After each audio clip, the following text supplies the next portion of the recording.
Douglas MacArthur avançait dans une eau jusqu'aux genoux vers une plage des Philippines, tandis qu'une douzaine de photographes capturaient chacun de ses pas. Nous étions le 20 octobre 1944 et le commandant suprême des forces alliées dans le Pacifique Sud-Ouest veillait à ce que son retour aux Philippines fasse la une de tous les journaux d'Amérique. Le problème, c'est que la plage n'était pas sécurisée. Des tireurs embusqués japonais étaient encore actifs dans la lisière des arbres, et les troupes américaines étaient toujours en train de nettoyer des positions défensives juste à l'intérieur des terres.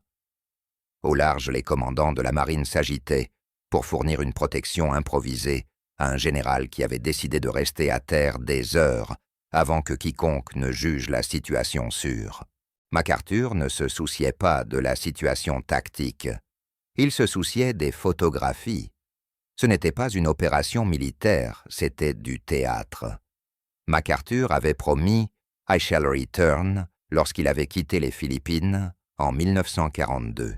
À présent, il tenait cette promesse de la manière la plus dramatique possible, même si cela signifiait risquer sa propre vie et celle de ses collaborateurs pour une opportunité photographique.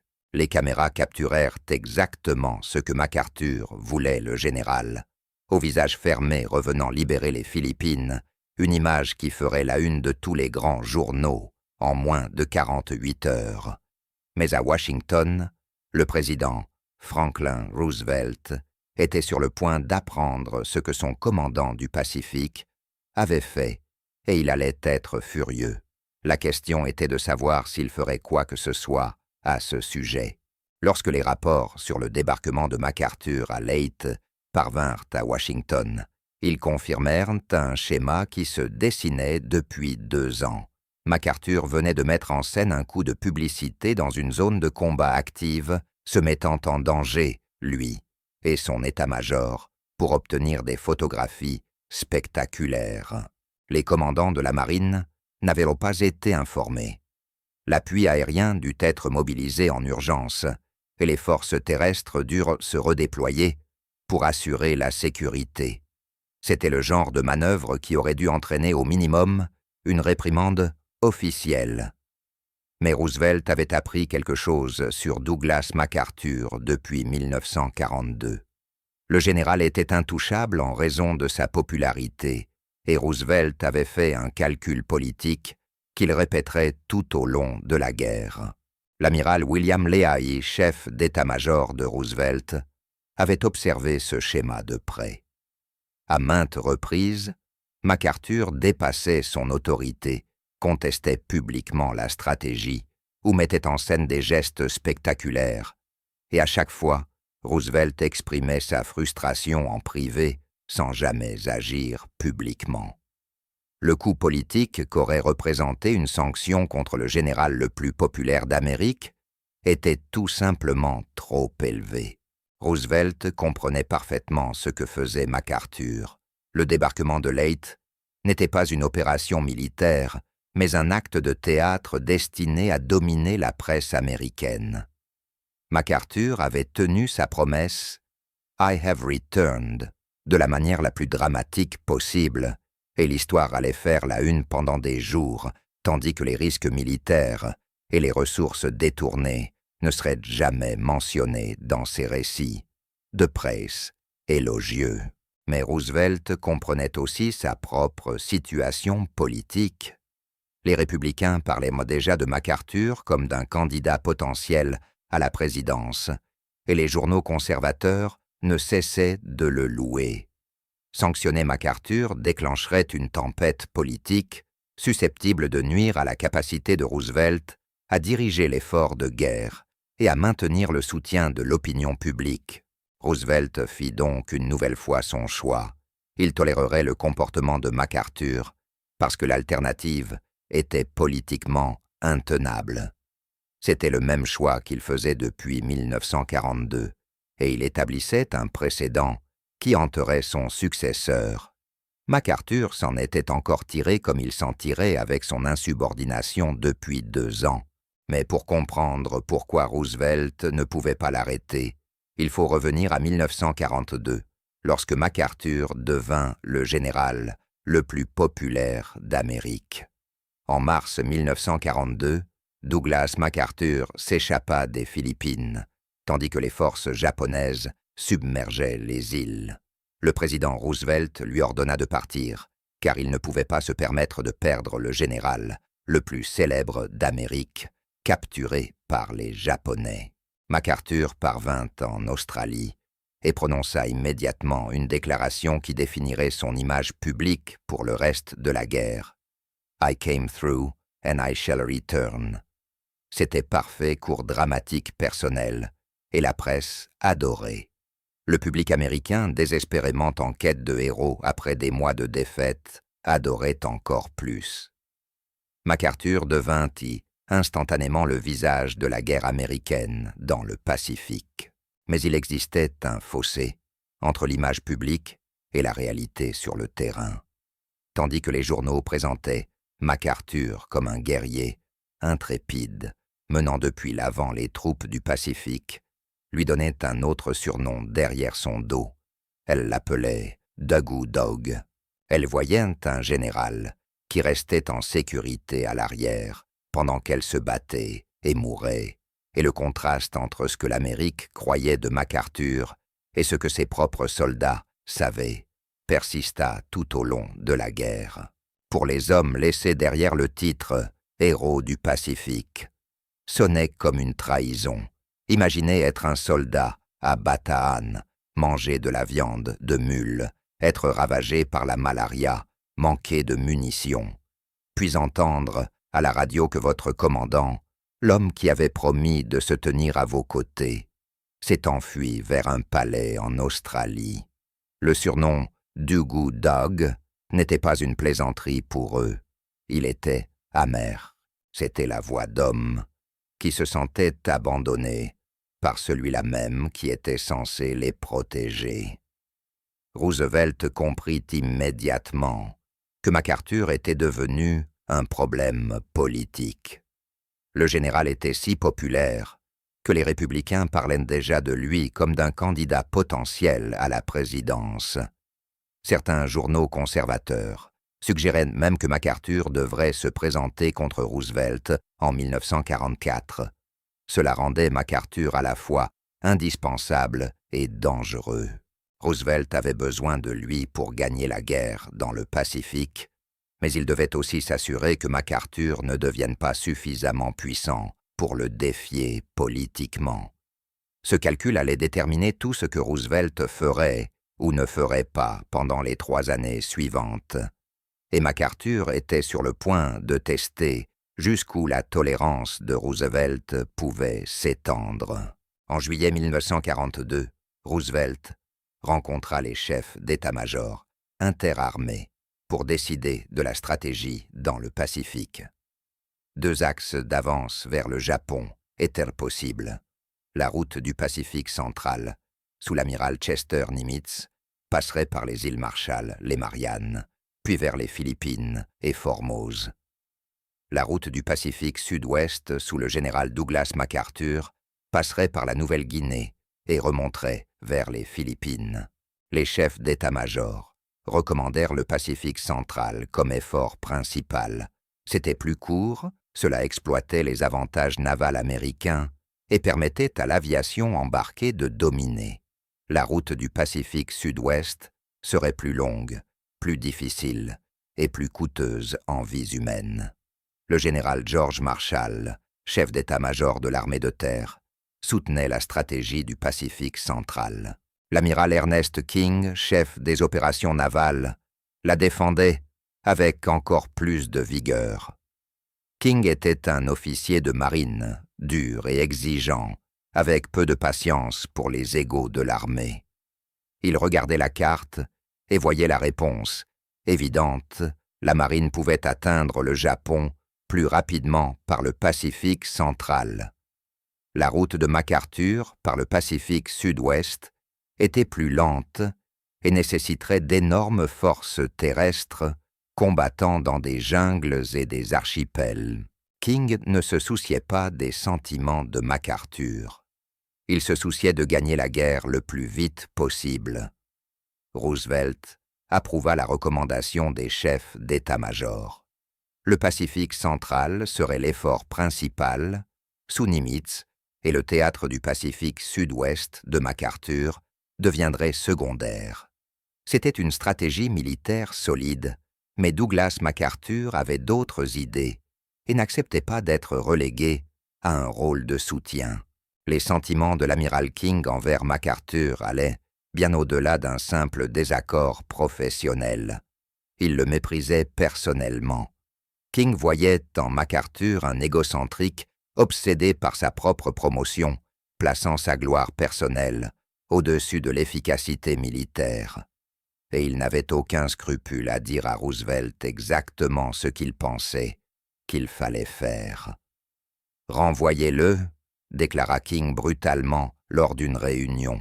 « Il est insubordonné, il est impossible à gérer et il gaspille des ressources dans une stratégie qui sert davantage son ego que l'effort de guerre. » King se moquait de la popularité de MacArthur auprès du public. Ce qui l'intéressait, c'était la stratégie navale et les demandes incessantes de ressources de MacArthur interféraient avec l'offensive du Pacifique central. Le général Marshall adopta une approche différente. Diplomate, patient et professionnel, il tenta de gérer MacArthur par une communication prudente et en cédant parfois à ses exigences. Marshall jouait le rôle du bon flic face au mauvais flic qu'était King. Mais en privé, Marshall était tout aussi frustré. Il confia à son état-major que MacArthur y était impossible, mais il est à nous, ce qui signifiait que l'armée devait composer avec lui, qu'elle le veuille ou non.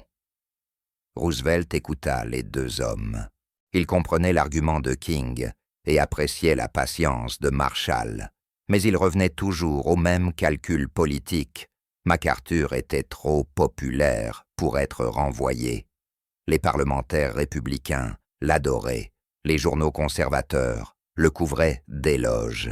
Le limoger déclencherait une tempête politique susceptible de nuire aux chances de Roosevelt lors de l'élection de 1944. Roosevelt fit donc son choix. Les considérations politiques primeraient sur le jugement militaire. King et Marshall devraient trouver des moyens de travailler avec MacArthur, quelle que soit la difficulté. Et MacArthur allait devenir extrêmement difficile. MacArthur n'accepta pas la stratégie des chefs d'état-major par les voies militaires normales. Il n'envoya pas d'objection formelle dans la chaîne de commandement. Il ne demanda pas d'entretien avec Roosevelt pour défendre sa position. À la place, il contourna complètement le président et les chefs d'état-major. Il transforma le débat stratégique en campagne de relations publiques. MacArthur accorda des interviews à des journalistes favorables et divulgua des informations classifiées sur la stratégie du Pacifique à des reporters prêts à présenter ses points de vue de manière sympathique. Il cultiva des relations avec des élus républicains déjà sceptiques à l'égard du leadership de Roosevelt. Dans ces conversations, MacArthur exposait clairement son argumentaire. La stratégie du Pacifique central était une mainmise de la marine.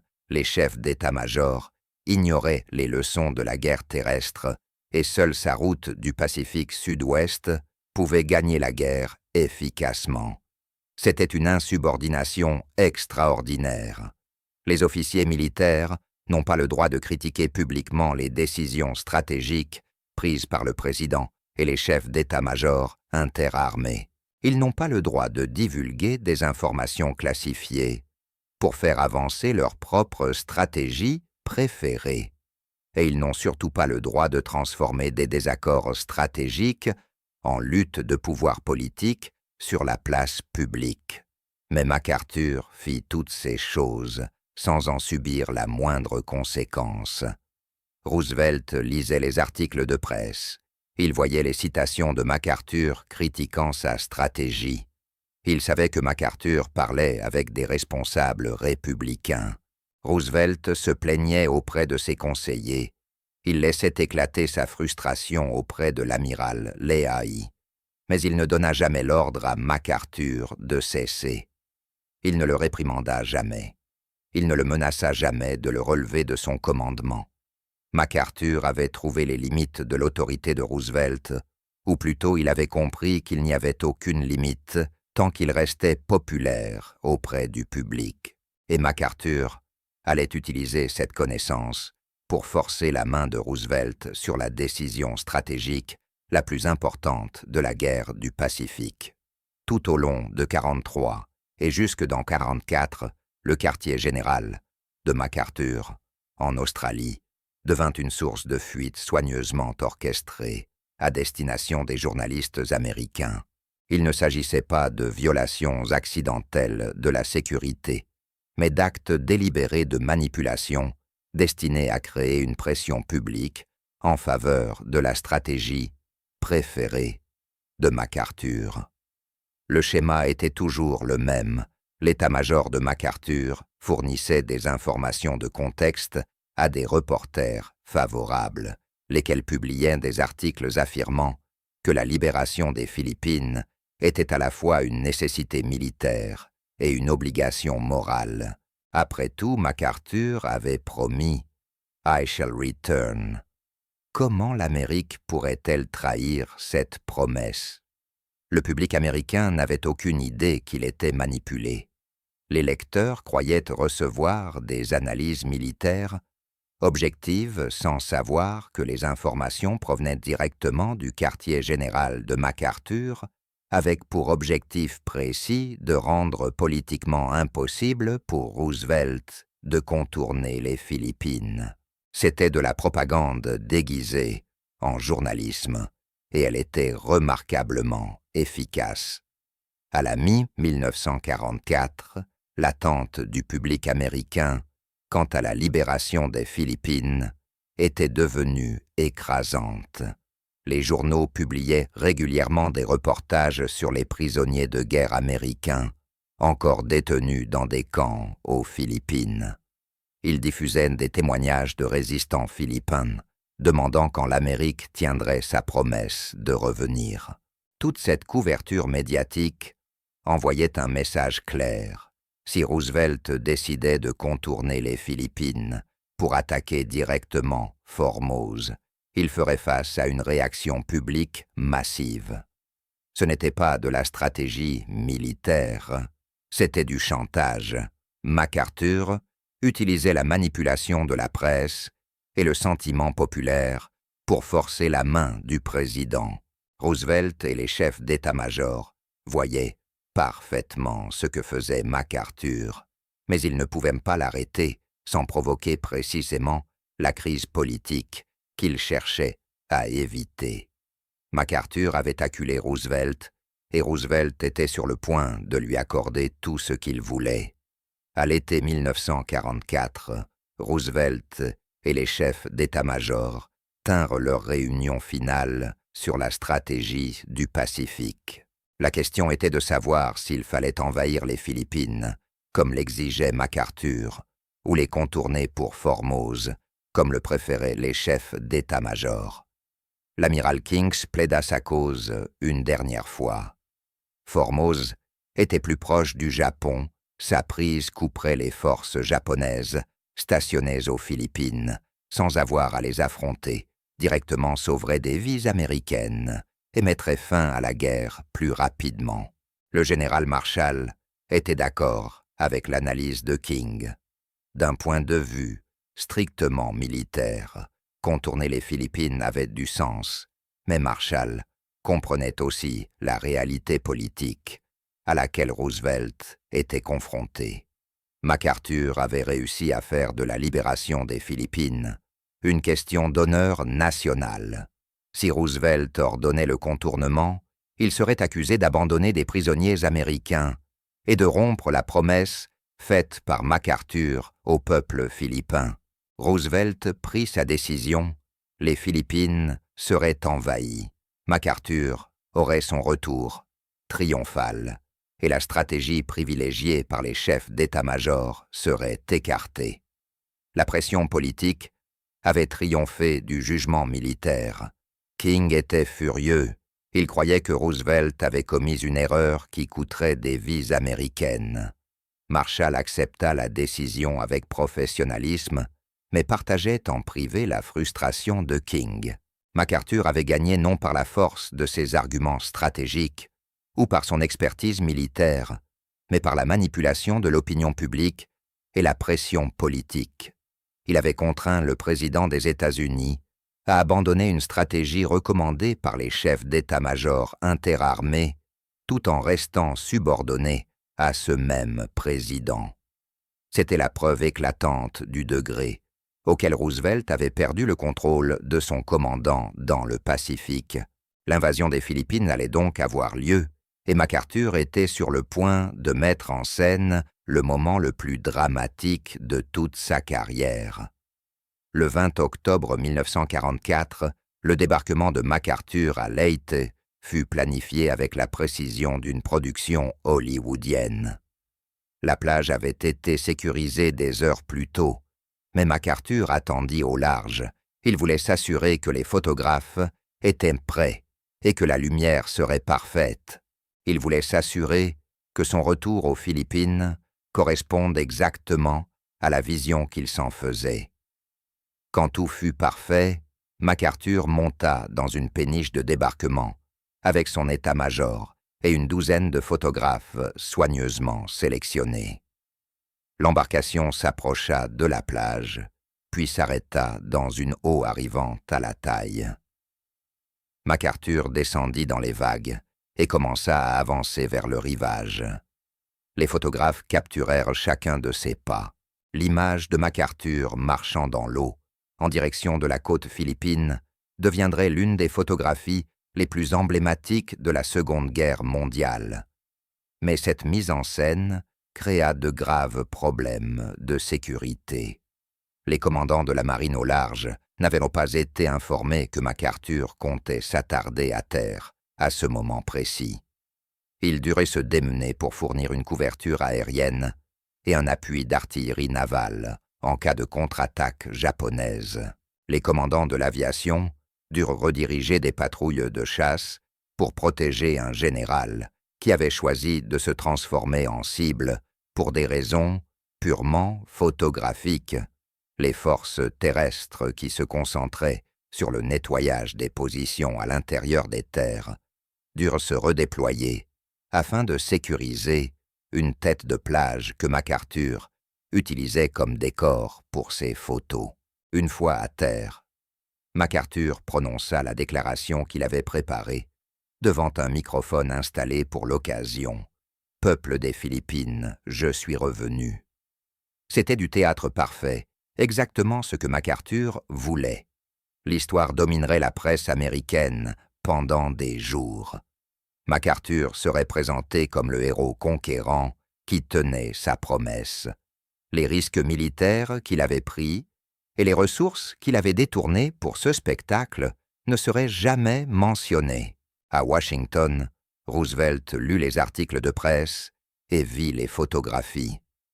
Il comprit immédiatement ce que MacArthur avait fait, et il sut qu'il n'y avait rien qu'il puisse faire pour y remédier.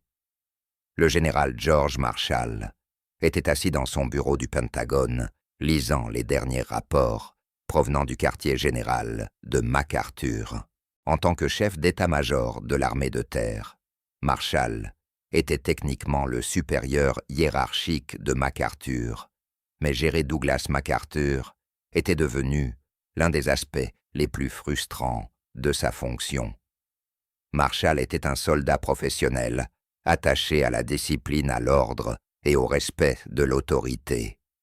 MacArthur ne croyait à aucune de ces choses lorsqu'elles entraînent en conflit avec ses ambitions personnelles. Marshall devait fournir à MacArthur des troupes, des ravitaillements et du matériel. Il devait coordonner ses opérations avec l'ensemble de la stratégie du Pacifique. Il devait gérer les demandes incessantes de ressources de MacArthur, alors que d'autres théâtres menaient eux aussi des campagnes majeures. Et il devait faire tout cela tandis que MacArthur remettait publiquement en question les stratégies approuvées par Marshall et les chefs d'état-major interarmés. C'était une situation impossible. Marshall était l'architecte de la victoire alliée dans son ensemble. Il portait simultanément le poids de la guerre en Europe et de la guerre dans le Pacifique. Il n'avait pas de temps à consacrer à l'ego ni au caprice. Pourtant, il devait passer des heures chaque semaine à ménager l'orgueil blessé de MacArthur, simplement pour maintenir l'élan dans le Pacifique Sud-Ouest. C'était une tâche ingrate et épuisante. Marshall choisissait la voie de la retenue chaque jour, non parce que c'était facile, mais parce qu'il savait que le pays ne pouvait pas se permettre une querelle publique entre ses plus hauts généraux. Son entourage connaissait l'ampleur de sa frustration. Lors de réunions privées, Marshall laissait parfois tomber le masque. « Il est impossible », confia-t-il un jour à un aide, « mais il est à nous. » Par là, Marshall voulait dire que l'armée devait composer avec MacArthur, qu'elle l'apprécie. Ou non, MacArthur était un général américain, commandant des forces américaines. Marshall ne pouvait pas simplement se laver les mains de lui. Il devait trouver des moyens de faire fonctionner la relation. Mais Marshall comprenait aussi quelque chose que beaucoup d'autres ne voyaient. Pas le refus de Roosevelt de discipliner MacArthur créait un précédent capable de saper l'autorité militaire pendant des années. Si les généraux apprenaient qu'ils pouvaient ignorer les ordres sans conséquence, tant qu'ils restaient populaires auprès du public, alors le contrôle civil de l'armée deviendrait vide de sens. Marshall s'en inquiétait. Il craignait que les calculs politiques de Roosevelt ne causent des dommages durables au principe selon lequel les généraux servent au bon vouloir du président. Il avait raison de s'inquiéter. Le précédent établi par Roosevelt allait hanter son successeur. L'amiral Ernest King, en voyant les photos du débarquement de Leyte de MacArthur apparaître dans les journaux à travers toute l'Amérique, sentit sa colère remonter. Depuis 2 ans, King soutenait que la route de MacArthur par le Pacifique Sud-Ouest était inefficace. Il avait présenté des analyses détaillées montrant que la route du Pacifique central permettrait d'atteindre le Japon plus rapidement. Il avait personnellement plaidé auprès de Roosevelt pour que MacArthur soit relevé de son commandement, et il avait été rejeté à chaque fois pour des raisons politiques qu'il jugeait dénuées de pertinence. King menait 2 guerres, l'une contre le Japon, l'autre contre l'ego de Douglas MacArthur. Les ressources allouées au théâtre de MacArthur étaient des ressources qui ne pouvaient pas être utilisées pour l'offensive du Pacifique central. Chaque division envoyée à MacArthur était une division dont Nimitz ne pouvait pas disposer. Chaque navire de transport affecté aux opérations de MacArthur était un navire qui ne pouvait pas soutenir l'avance de la marine. King calculait ses coûts en permanence. Il était convaincu que la stratégie de MacArthur prolongeait la guerre et coûtait des vies américaines. Mais la frustration de King allait bien au-delà de simples désaccords stratégiques. King était un officier de marine qui croyait profondément à la discipline et à la chaîne de commandement. Le comportement de MacArthur violait tout ce que King considérait comme le fondement du professionnalisme militaire. Les officiers n'ont pas le droit de critiquer publiquement leurs supérieurs. Ils n'ont pas le droit de divulguer des informations classifiées pour servir des agendas personnels. Ils n'ont pas le droit de manipuler l'opinion publique pour forcer des changements stratégiques. Pourtant, MacArthur faisait tout cela sans subir la moindre conséquence. King déclara à son état-major que MacArthur était l'homme le plus dangereux du théâtre du Pacifique. Il ne voulait pas dire dangereux pour les Japonais, mais dangereux pour la discipline militaire américaine. King croyait que la tolérance de Roosevelt envers l'insubordination de MacArthur corrompait l'ensemble du système. Si un général pouvait ignorer les ordres sans sanction, qu'est-ce qui empêcherait les autres d'en faire autant? King porterait cette frustration envers MacArthur jusqu'à la fin de sa vie. Dans ses mémoires d'après-guerre, il exprima clairement son point de vue. MacArthur aurait dû être renvoyé dès 1942. Dans l'armée, l'équité est essentielle. Des hommes meurent à cause des ordres. Ainsi, lorsqu'Eisenhower observait la manière dont MacArthur opérait, ce n'était pas seulement agaçant, c'était insultant.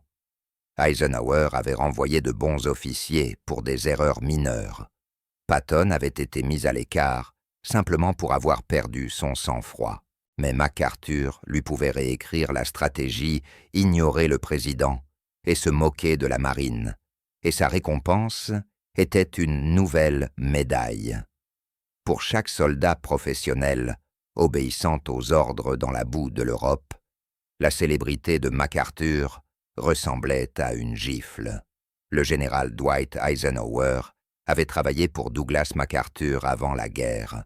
De 1935 à 1939, Eisenhower avait servi comme conseiller militaire en chef de MacArthur aux Philippines.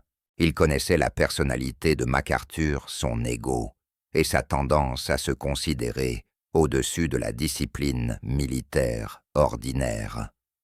Ainsi, lorsqu'Eisenhower prit le commandement des forces alliées en Europe, il observa le comportement de MacArthur dans le Pacifique avec un mélange de reconnaissance et de frustration.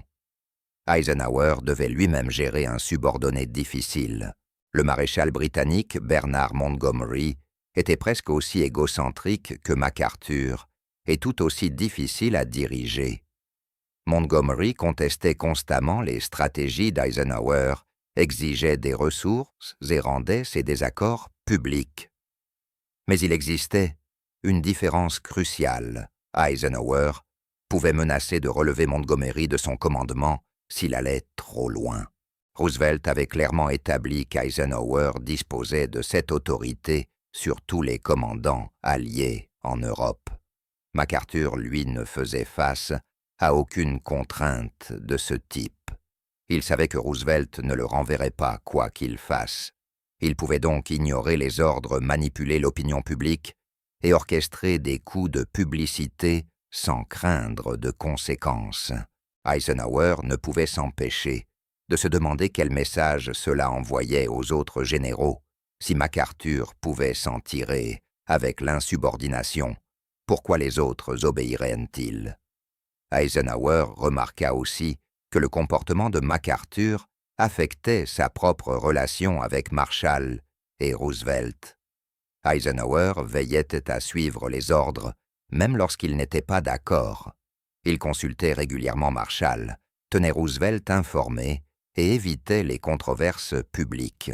Et pendant ce temps, il voyait MacArthur faire exactement l'inverse, tout en bénéficiant d'une attention médiatique et d'une adulation publique bien supérieure. C'était une leçon qu'Eisenhower retiendrait des années plus tard, lorsqu'il deviendrait président à son tour. Mais Eisenhower n'était pas le seul général à observer le traitement de faveur accordé à MacArthur. Le général Omar Bradley, commandant de la première armée américaine en Europe, obéissait à chaque ordre d'Eisenhower, même lorsqu'il n'était pas d'accord.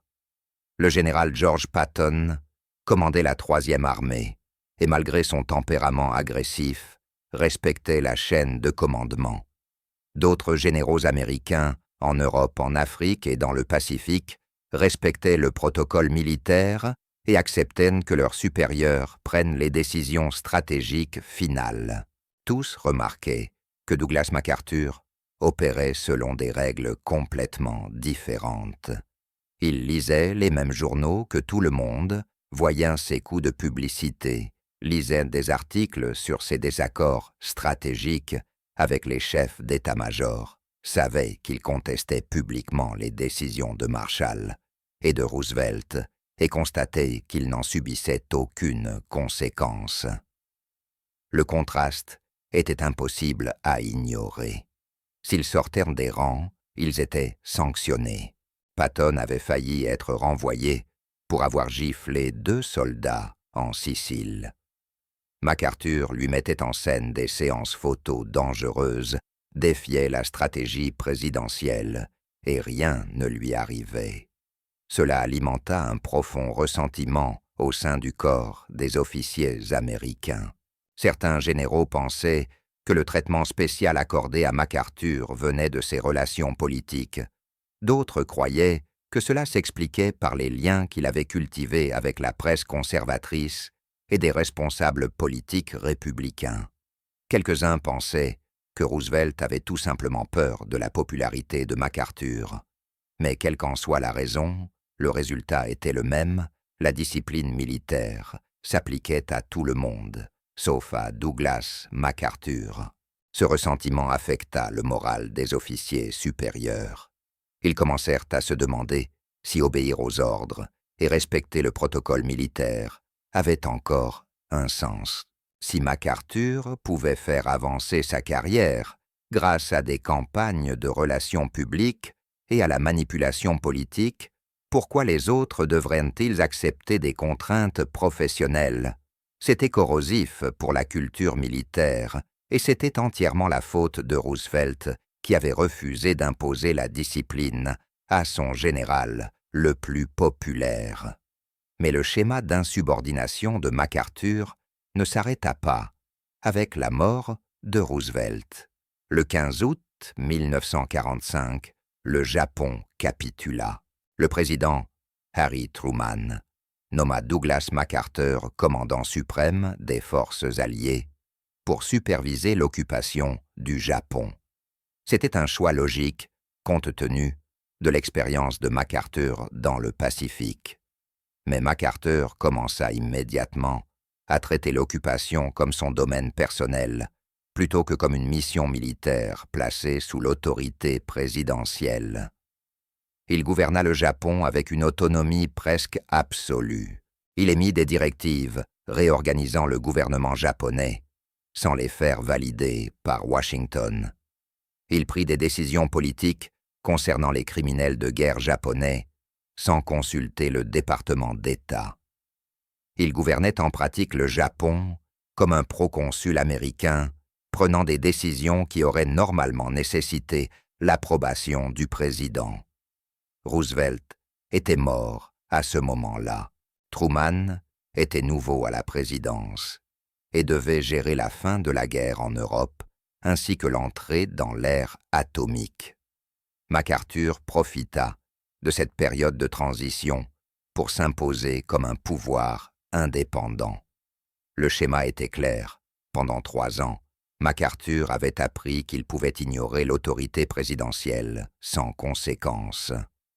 Le refus de Roosevelt de le discipliner lui avait enseigné qu'il était intouchable. MacArthur appliquait désormais ses leçons dans le Japon d'après-guerre.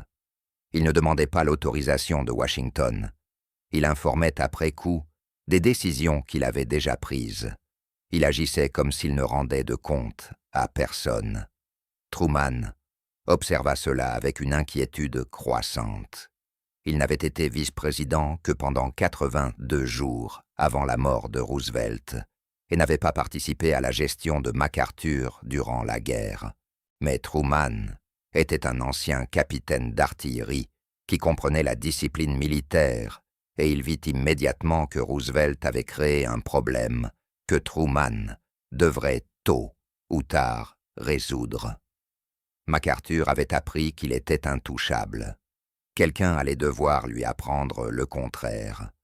Mais cette confrontation était encore à 5 ans de distance. Franklin Roosevelt mourut le 12 avril 1945 sans jamais avoir affronté le schéma d'insubordination de Douglas MacArthur. Pendant 3 ans, Roosevelt avait refait le même calcul politique. Encore et encore, MacArthur était trop populaire pour être discipliné. Le renvoyer aurait déclenché une crise politique. Le public n'aurait pas compris. Les républicains auraient été outrés. Mieux valait tolérer le comportement de MacArthur que risquer les conséquences politiques de l'application de la discipline militaire. Mais les calculs politiques de Roosevelt eurent des conséquences qui dépassèrent largement sa propre présidence. En tolérant 3 années d'insubordination, Roosevelt établit un précédent dangereux. Il enseigna à MacArthur que les généraux populaires pouvaient ignorer les ordres s'ils cultivaient le soutien de l'opinion publique. Il montra aux autres généraux que les relations politiques comptaient plus que la discipline militaire.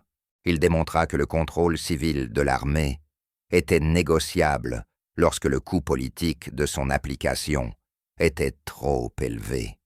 C'était exactement ce que le général Marshall redoutait. Marshall croyait que l'efficacité militaire exigeait des lignes d'autorité claires.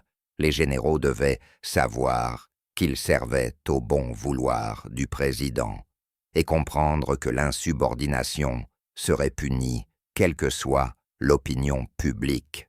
Le refus de Roosevelt de discipliner MacArthur sapa ce principe, et les conséquences se prolongeraient bien au-delà de la vie de Roosevelt. Il avait créé un monstre qu'il ne pouvait plus contrôler. MacArthur avait appris toutes les mauvaises leçons que l'insubordination fonctionnait, si l'on disposait du soutien du public, que les présidents pouvaient être manipulés par la pression politique et que la discipline militaire ne s'appliquait pas à lui. Roosevelt lui avait enseigné toutes ces leçons en refusant de faire respecter les règles qui s'appliquaient à tous les autres.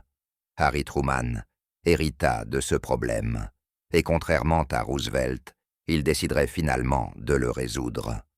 Lorsque Harry Truman devint président en avril 1945, il sut immédiatement que Douglas MacArthur serait un problème.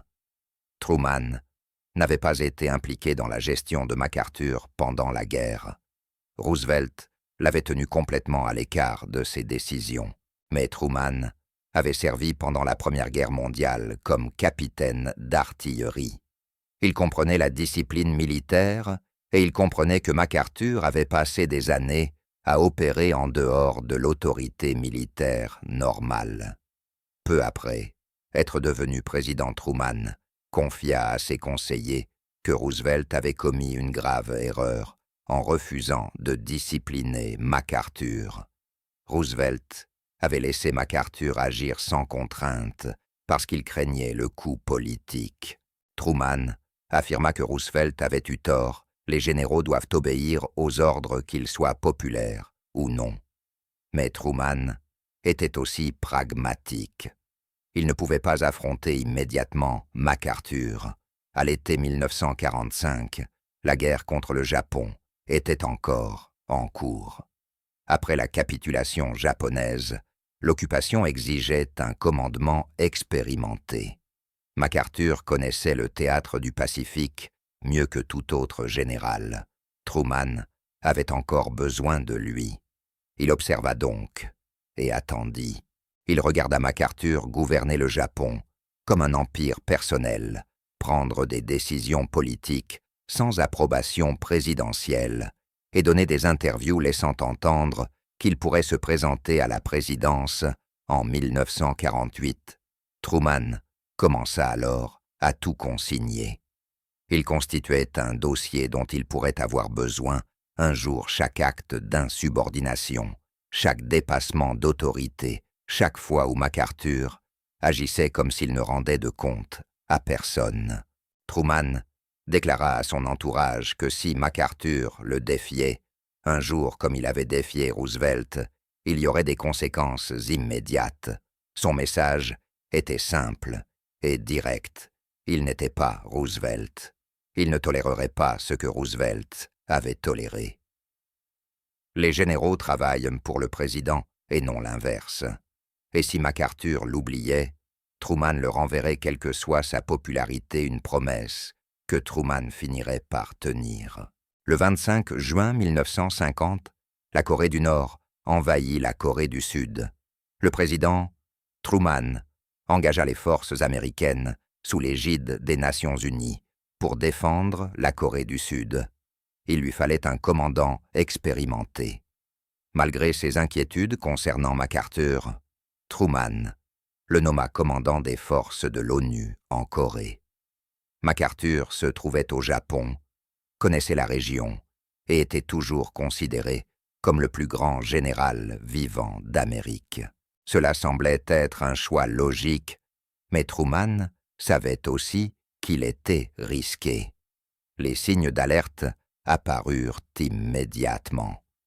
En juillet 1950, quelques semaines seulement après avoir pris le commandement, MacArthur se rendit à Formose pour rencontrer le dirigeant nationaliste chinois Chiang Kai-shek sans autorisation de Truman. Il n'avait pas demandé l'accord du président. Il n'avait pas informé le département d'État. Il y alla simplement. Cette visite fut interprétée comme un engagement américain à défendre Taïwan contre la Chine communiste, ce qui contredisait la politique de Truman visant à éviter toute implication dans la guerre civile chinoise.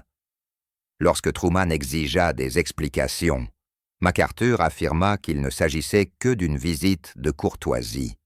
Truman ne le crut pas. En août 1950, MacArthur envoya un message au Congrès des Veterans of Foreign Wars, dans lequel il critiquait directement la politique asiatique de Truman et plaidait pour une attitude plus agressive envers la Chine communiste. Truman entra dans une colère noire et ordonna à MacArthur de retirer le message. MacArthur s'exécuta, mais seulement après s'être assuré que le texte avait déjà été publié dans les journaux de toute l'Amérique. C'était une insubordination calculée exactement comme celle qu'il avait pratiquée sous Roosevelt. Truman reconnut immédiatement le schéma MacArthur le mettait à l'épreuve, de la même manière qu'il avait testé Roosevelt pour voir s'il tolérerait la même indiscipline. Truman déclara à ses conseillers « C'est exactement ce que Roosevelt a vécu avec MacArthur pendant la guerre. Roosevelt n'a rien fait parce qu'il avait peur du coup politique. Je ne ferai pas cette erreur. » Mais l'affrontement final était encore à quelques mois. Le 5 avril 1951, le chef républicain de la Chambre des représentants, Joseph Martin, lut à la tribune du Congrès une lettre de MacArthur. Dans cette lettre, MacArthur critiquait la politique coréenne de Truman et défendait sa propre stratégie alternative consistant à étendre la guerre à la Chine. Ce fut la goutte d'eau qui fit déborder le vase.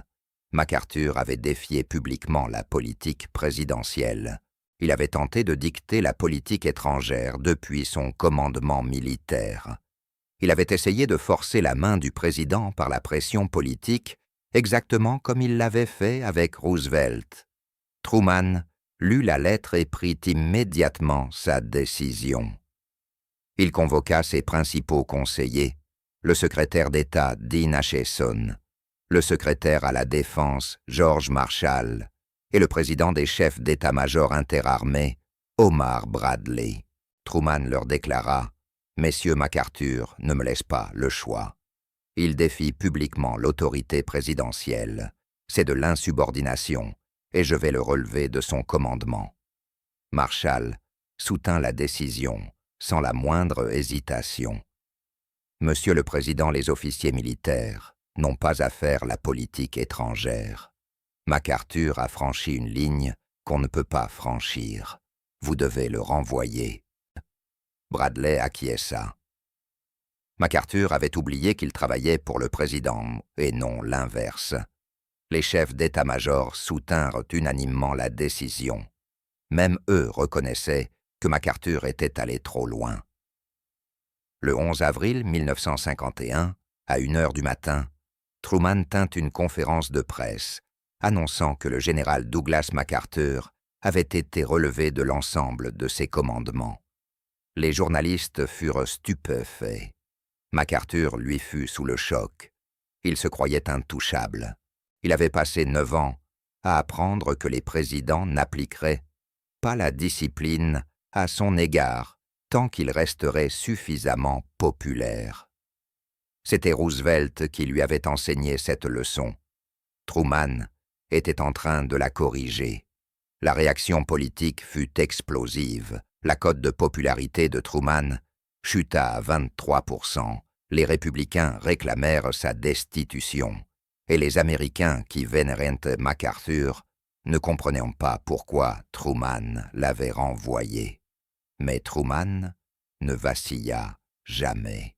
Lors d'une réunion du cabinet le lendemain, il expliqua son raisonnement.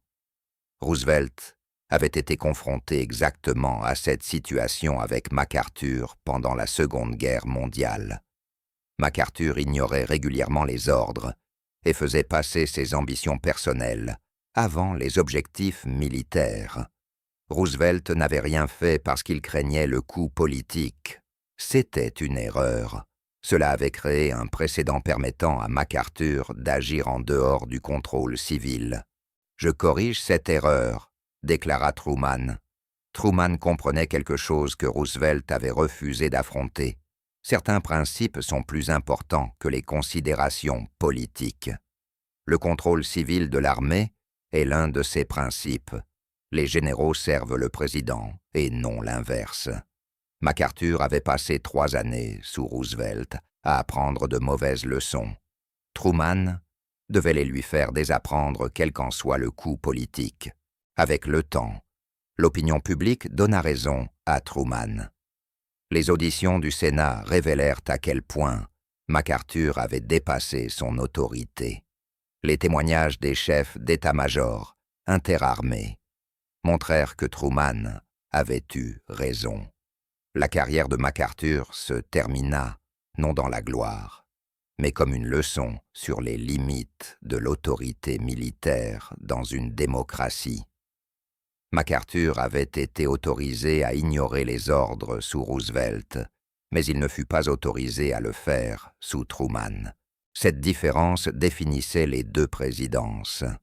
Roosevelt avait choisi l'opportunisme politique plutôt que la discipline militaire. Truman avait choisi le principe plutôt que la popularité. L'histoire a tranché.